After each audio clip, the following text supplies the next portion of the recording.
આવનાર લોકસભાની ચૂંટણીને લઈ પોરબંદર વિધાનસભા ભાજપનું સ્નેહ મિલન સુરતમાં યોજાયું હતું, જેમાં ભાજપના ઉમેદવાર મનસુખ માંડવિયા ઉપસ્થિત રહ્યા હતા. સાથે તેમણે તમામ મતદાતાને 5 દિવસ ગામ જઈ ફરજિયાત મતદાન કરવા અપીલ કરી હતી. આ વખતે વડાપ્રધાનને 400 પારના સૂત્રને સાર્થક કરવા માટે આહવાન કર્યું હતું. સુરતમાં પોરબંદર વિધાનસભા ભાજપ દ્વારા સ્નેહ મિલન સમારોહ યોજાયો હતો, જેમાં મોટી સંખ્યામાં ભાજપના કાર્યકર્તાઓ ઉપસ્થિત રહ્યા હતા. તો આ સાથે જેમના માટે આ કાર્યક્રમનું આયોજન કરવામાં આવ્યું હતું એવા પોરબંદર વિધાનસભાના લોકસભાના ભાજપના ઉમેદવાર મનસુખ માંડવિયા પણ ઉપસ્થિત રહ્યા હતા. તેમણે ભાજપને જીતાડવા માટે હાકલ કરી હતી. સાથે જ તેમણે જણાવ્યું હતું કે આ ચૂંટણી ઇતિહાસ બદલવા જઈ રહી છે, કારણ કે આઝાદી કા અમૃત મહોત્સવ ઉજવ્યા બાદ આ પહેલી ચૂંટણી છે, જેથી આગામી 25 વર્ષમાં વિકસિત ભારતનું રોડ મેપ તૈયાર થઈ રહ્યું છે અને વડાપ્રધાનનો સંકલ્પ છે તે મુજબ આવનાર 5 વર્ષ મહત્વના સાબિત થશે. આ સાથે સાથે વડાપ્રધાને આ ચૂંટણીને લઈને 5 પ્રણ લીધા છે. વિકસિત ભારત સાથે ગુલામીના પ્રતીક નાબૂદ કરવાનો પ્રણ પણ પ્રધાનમંત્રીએ લીધો છે, જેથી અંગ્રેજો દ્વારા બનાવવામાં આવેલા 1200 કાનૂન બદલી ભારતીય કાનૂન કરવામાં આવ્યા છે. સાથે સાથે 2047માં વિકસિત ભારતનો ગોલ અચીવ કરવાનો છે. મનસુખ માંડવીએ વધુમાં ઉપસ્થિત તમામ કાર્યકર્તાઓને જણાવ્યું કે મારે ચૂંટણી પહેલા 5 દિવસ તમારા જોઈએ છે અને 1 મેથી તમે તમારા ગામ આવવાનું શરૂ કરજો અને 4 મે સુધી તમામ પોતાના ગામ આવી જજો. 2024ની આ ચૂંટણીમાં મનસુખભાઈ માટે નહીં પરંતુ ભારત માટે 5 દિવસ આપજો. નવા ભારતના નિર્માણ માટે આપનું યોગદાન મહત્વનો ફાળો થાય છે. ગામમાં પહોંચી તમામે ફરજિયાત મતદાન કરાવવાની અપીલ કરવાની છે. જો બપોર સુધીમાં 80% મતદાન થશે તો ભાજપ અને એનડીએ 400+ સાથે ત્રીજી વાર બહુમતી સાથે જીતીશું. મોદીનું લક્ષ્ય છે 400 પાર અને એ લક્ષ્ય આપણે પૂરું કરી બહુમતીથી જીત અપાવવાની છે. લોકસભા સીટમાંથી ઉપસ્થિત આપ સૌની ઉપસ્થિતિમાં આયોજિત કાર્યક્રમમાં આપણા વચ્ચે ઉપસ્થિત પ્રદેશ ભારતીય જનતા પાર્ટીના પૂર્વ અધ્યક્ષ આદરણીય આર.સી. ફળદુ સાહેબ, ભારતીય જનતા પાર્ટીના બીજા આપણા પૂર્વ પ્રદેશ અધ્યક્ષ અને ભાવનગર વિધાનસભાના ધારાસભ્ય આદરણીય જીતુભાઈ, આપણું સુરતનું ગૌરવ અને રાજ્યના શિક્ષણ મંત્રી આદરણીય પ્રફુલભાઈ, જેઓએ પોરબંદર પંથકની અંદર 108નું બિરુદ પ્રાપ્ત કર્યું છે.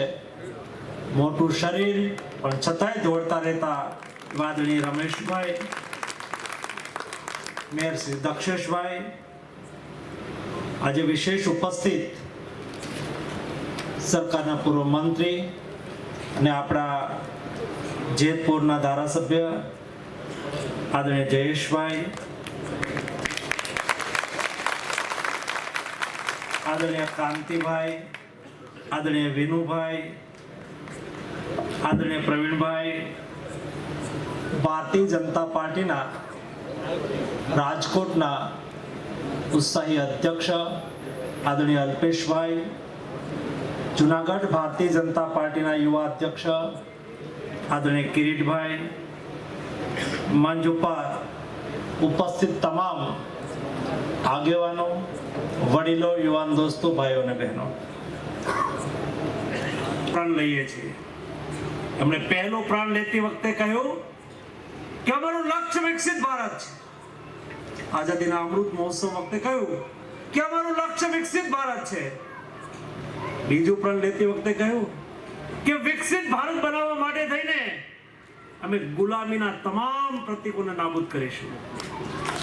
ગુલામીની તમામ પ્રતીકો, હું તમને ઉદાહરણ તરીકે કહીશ, એવા તો હજારો ઉદાહરણ છે, પરંતુ અમને કહ્યું કે આપણે વર્ષો સુધી અંગ્રેજ સરકારે બનાવેલા કાનૂનનો અમલ કર્યો છે. આ દેશ આપણે કહ્યું આઝાદ થઈ ગયો, પરંતુ કાનૂન તો અંગ્રેજોના ચાલે છે. એવા 1200 કાનૂનને બદલી નાખ્યા અને એને ભારતીય કાનૂન બનાવી. મોદીજીએ કહ્યું કે અમારે ત્યાં લોકશાહી દેશની અંદર કોઈ રાજપથ ના હોય, કોઈ દેશના પ્રધાનમંત્રી તરીકે બેસે તો એ પ્રધાન સેવક હોય, દેશના રાષ્ટ્રપતિ તરીકે રાષ્ટ્રપતિ ભવનમાં બિરાજમાન વ્યક્તિ એ ત્યાં પોતે પોતાનું કર્તવ્ય નિર્વહન કરવા માટે બેઠા હોય. એટલા માટે અમારે ત્યાં રાજભવન રાજપથ ન હોય. તમે બધા 26મી જાન્યુઆરી પરેડ જોવો છો ને, તો આપણે છાપામાં વાંચતા હતા, ટીવી ચેનલની અંદર જોતા હતા, રાજપથ પર પરેડ નીકળશે. જી નહીં, હવે રાજપથ નથી, હવે કર્તવ્ય પથ બની ગયો છે. ગુલામીના પ્રતીકો આ દેશમાં ન રહે. દોસ્તો, અમે બધા પાર્લામેન્ટની અંદર બેસતા હતા ને, એ 1919 ની અંદર અંગ્રેજોએ બનાવેલી પાર્લામેન્ટ હતી. પરંતુ દેશ હવે સક્ષમ બન્યો છે. દેશ હવે મોન્યુમેન્ટ્સ, દેશ હવે કોઈ વિશેષ વસ્તુને જોવા માટે દુનિયામાં જાય ત્યારે જેને વિશેષ વસ્તુ જોવા મળે એવું નહીં. કોઈ અમેરિકામાં જતું હતું ને તો આપણે પૂછતા હતા, સ્ટેચ્યુ ઓફ લિબર્ટી જોયું? દોસ્તો, સ્ટેચ્યુ ઓફ લિબર્ટી થી 8 ગણી ઊંચાઈ વાળું સ્ટેચ્યુ ઓફ યુનિટી નરેન્દ્ર મોદીએ બનાવ્યું. આપણે કરી શકીએ છીએ દોસ્તો, ઇતિહાસ આપણે લખી શકીએ છીએ. એ દેશ સામર્થ્યવાન દેશ છે દોસ્તો, એ દેશ શક્તિશાળી દેશ છે. એ દેશની અંદર ક્યારે બ્રેન પાવર, મેન પાવરની કદી કમી ન હતી. આ દેશમાં માત્ર કમી હતી વિલ પાવરની, જે નરેન્દ્ર મોદીએ પૂરી કરી છે. આ દેશ સામર્થ્યવાન દેશની શક્તિ મેં જોઈ છે દોસ્તો. ગયા વર્ષે અમેરિકાની નાસા ઇન્સ્ટિટ્યૂટની અંદર ગયો હતો. નાસાના વૈજ્ઞાનિકો ભારતના હેલ્થ મિનિસ્ટર આવ્યા છે એટલા માટે લાઈનની અંદર હેન્ડશેક કરવા માટે ઉભા હતા.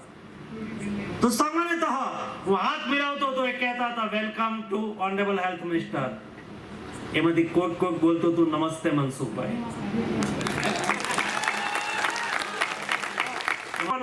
હું સ્વૈચ્છિક રીતે મારા ખર્ચે મારા ગામની અંદર પહોંચી જઈશ. અને આપણા ગામમાં પહોંચી જઈને કરવાનું છે શું દોસ્તો? હું પોરબંદર લોકસભા ક્ષેત્રનો પ્રવાસ કરીને આવ્યો છું. સાથે 7 વિધાનસભામાં જઈને આવ્યો છું. લોકોએ ભારતીય જનતા પાર્ટીને મત આપવો છે, લોકોનું મન બની ગયું છે દોસ્તો. પરંતુ ગ્રામીણ ક્ષેત્ર છે, ઉનાળાનો સમય છે, આપણે મતદાન કરાવવામાં નિમિત્ત બનવાનું છે. આપણે જે ગામની અંદર રહેતા હોઈએ એ ગામની અંદર 4-5ની ટુકડી ભરીને કાકા મતદાન કર્યું, આગલા દિવસે આટો મારી લઈએ કે તમે સવારે પહેલા મત આપી આવજો. અને સવારમાં જાગીર નીકળી જાય, કાકા, દાદા, મામા, ભાઈ, ફૂઈ જે થતા હોય તમે મતદાન કર્યું, તમે સવારે પહેલા મતદાન કરી આવો. જો 12 વાગ્યા સુધીમાં તમે ગામમાં 80-85% મતદાન કરાવી દેશો ને દોસ્તો, ભારતીય જનતા પાર્ટી જીતી જશે. Narendra Modi 370 plus, Bharatiya Janata party NDA 400 plus સાથે જંગી બહુમતી સાથે ફરીને નરેન્દ્ર મોદી ત્રીજી વાર સ્પષ્ટ બહુમતી સાથે 400 પ્લસ સાથે ભારતના પ્રધાનમંત્રી તરીકે શપથ લેને દોસ્તો. 400 પ્લસ નો એમનો જે લક્ષ્ય છે એ પૂરો કરવા આપણે નિમિત્ત બનીએ ને દોસ્તો, હું સમજુ છું કે એ આપણું કર્તવ્ય છે. એ કર્તવ્ય અદા કરવા માટે થઈને આપણે સૌ આપણા 5 દિવસ આપીએ, એ વિનંતી કરવા માટે થઈને, એ આગ્રહ કરવા માટે થઈને આપ સૌને મેં મળવાનું નક્કી કર્યું હતું. આટલી મોટી સંખ્યાની અંદર આપ સૌ ઉપસ્થિત રહ્યા, હું આપ સૌ પ્રત્યે આભારની લાગણી વ્યક્ત કરું છું. જે ટીમે મહેનત કરી 4-5 થી 1 સપ્તાહ સુધી તમને એકત્રિત કર્યા, એ ટીમને હું અભિનંદન પાઠવું છું. તમારું આમંત્રણને સ્વીકારીને સૌ મહાનુભાવો આ મંચ ઉપર ઉપસ્થિત રહ્યા, એ મહાનુભાવોને પણ હું અભિનંદન પાઠવું છું. આપ સૌને અનેક શુભેચ્છાઓ. ધન્યવાદ. Reporter Arvind Rathod, Janadesh news, Surat.